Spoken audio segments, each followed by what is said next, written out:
Kalau memandang mereka, kita pandang dengan dua cara pandang. Sebagai manusia kita lihat, beliau-beliau adalah manusia yang bisa bersalah. Tapi di sisi lain, kita harus tetap melihat beliau adalah dzurriyyah Nabi Shallallahu Alaihi Wasallam. Kalau mereka melakukan kesalahan, jangan sampai kita menjadikan merendahkan kehabaibannya. Naudzubillah. Kadang muncul kebencian di hati kita. Habib. Ini sudah ada muncul kebencian. Kalau dia salah, kita katakan salah sebagai manusia. Tapi jangan dihubung-hubungkan dengan istilah habaib. Karena kalau kita menyebut dengan nada merendahkan kalimat habaib, kita akan merendahkan sesuatu yang sambung dengan Nabi SAW. Kita tegur dia salah. Tapi nggak usah karena habaibnya tuh habaib, nggak usah seperti itu.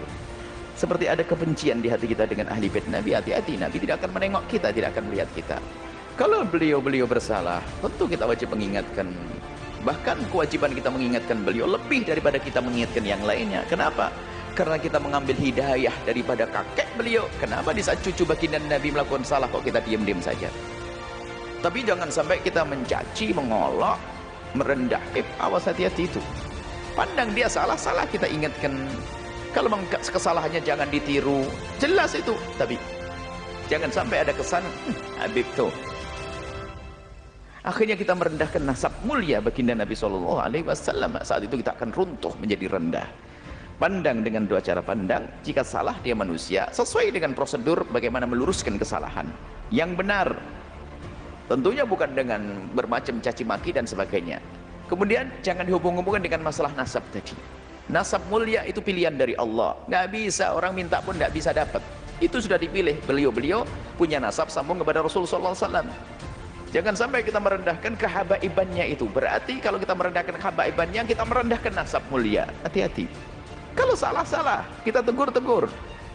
Wajar, tapi tidak sama. Jangan dihubungkan masalah habaibnya kemuliaan itu. Dzurriyyah Nabi SAW adalah mulia. Waspadalah. Kadang ini lihat, karena ada gedengki tersembunyi di hati kita. Kalau sudah Habib lah gitu, Habib. Bahkan sampai derajat mendustakan nasab. Habib palsu. Tidak bisa. Kalau nasabnya benar, tetap benar. Kita mengatakan palsu, malah masuk wilayah dosa lagi. Kalau masalah ada Habib yang bersalah, ya tugas kita bagaimana? Sebagai pengikut Nabi yang mencintai Nabi, gimana perilaku kita dengan cucu Nabi? Apakah kita rela cucu Nabi melakukan kesalahan seperti itu? Karena Nabi akan marah, kamu mengambil hidayah dariku, tapi cucuku salah kau biarkan. Akan marah Rasulullah kepada kita. Tapi juga jangan dicaci, direndahkan gara-gara kehabaibannya. Hati-hati. Ini adalah urusan dengan habaib dzurriyyah baginda Nabi Muhammad sallallahu alaihi wasallam. Wallahu